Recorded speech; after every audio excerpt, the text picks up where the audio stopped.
what's his name? Willie the Barr, Trump's former attorney general, right? He testified that he believed that Trump had grown delusional. Huh? Now, that's a term from mental disorder, a term from mental illness, delusional. I mean, you don't use that term in any other frame that I'm aware of. When someone is delusional, they're fucking crazy or on their way to full-blown insanity.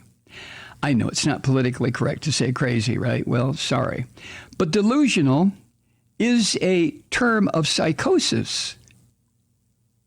So Barr testified that he believed, granted, Willie the Barr is not a psychiatrist, but from his personal observation and from being around the orange vomit, he was able to draw a conclusion.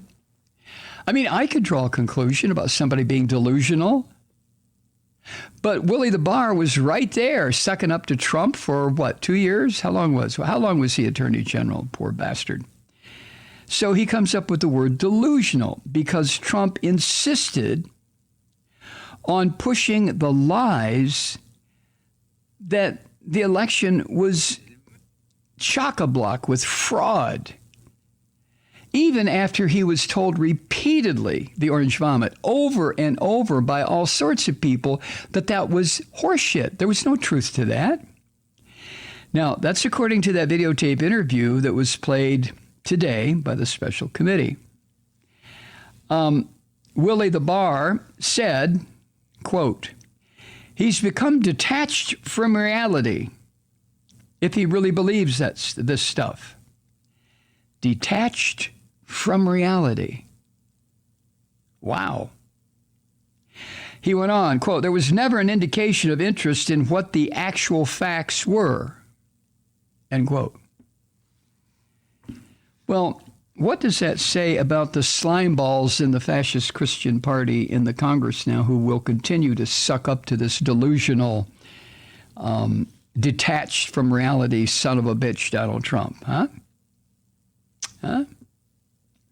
So today, the hearing focused on the origins. Where did the big lie come from and how is it spread?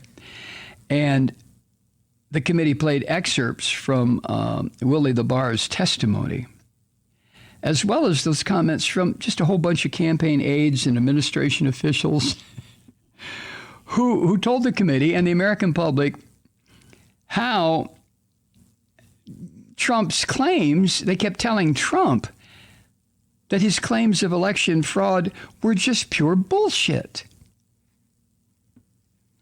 Now, the session today began with the testimony of Mr. Trump's campaign chairman, Bill Stepien, who testified on video that he told his boss on election night that he had no basis for declaring victory. But the orange vomit insisted on doing it anyway. In that interview, Stepien said, quote, "Mr. Trump thought I was wrong. He told me so." Oh, okay, Bill. He told you he thought you were wrong. Right. And after that, the January 6th committee laid out how Trump's first chunk of bullshit heaved at the American public gave way to more lies of election fraud, which grew even more outlandish, and lies upon lies upon lies, which is what happens. And the committee made extensive use of the recorded testimony from Barr, who said that he told Trump repeatedly that Trump's claims of election fraud were, oh, here comes a rough word, bullshit. Pure bullshit. But no, hey. And at one point during his deposition, Barr started laughing at the absurdity of what the orange vomit had been saying, which included, I mean, you talk about detached from reality. It included Trump wanted to use defense contractors in Italy using satellites orbiting above the Earth. Well, where else are they going to orbit, Mike? Anyway, using satellites to flip votes.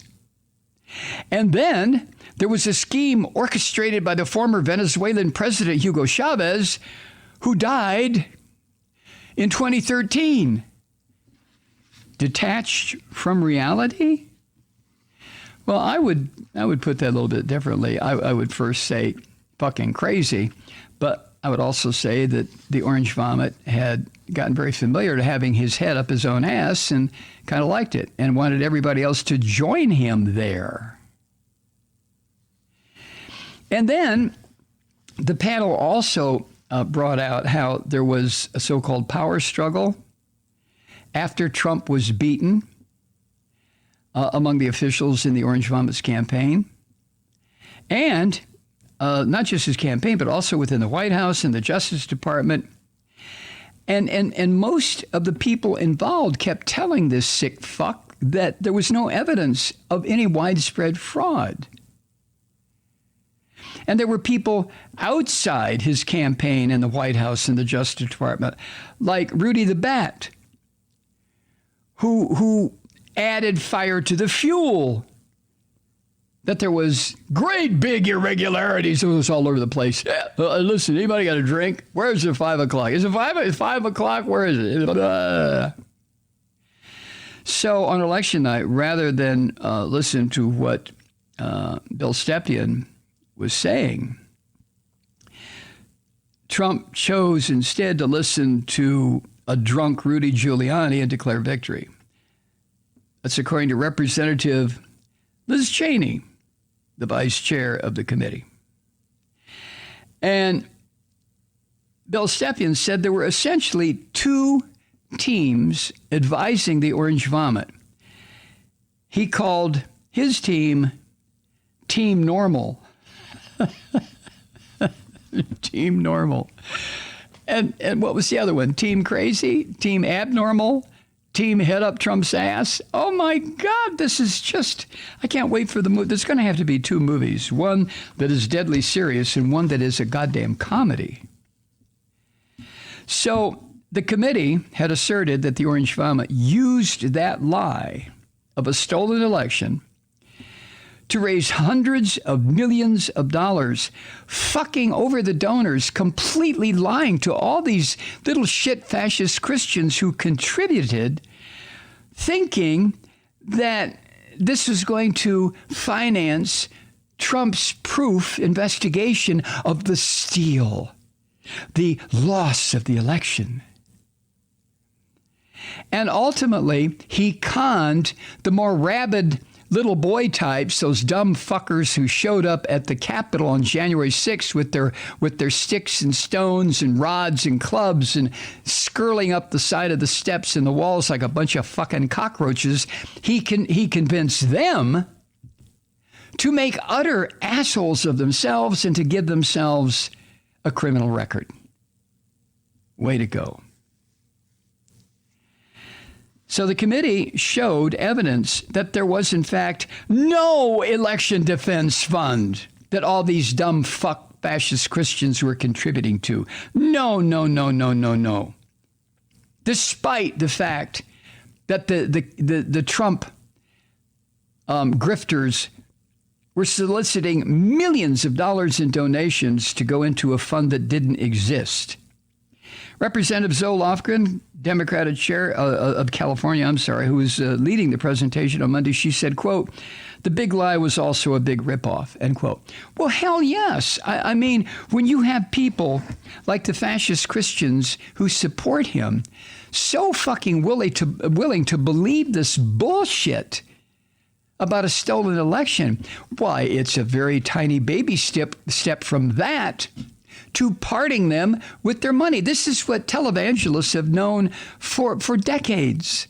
It's very easy to get these dumb fuckers to reach into their cookie jar and bring up money that they need for food or shelter or clothing or school supplies for their poor children. And they contribute it to these fucking televangelists, and they contribute it to this goddamn monster Donald Trump. And all of it is bullshit, whether it's a televangelist or Donald Trump.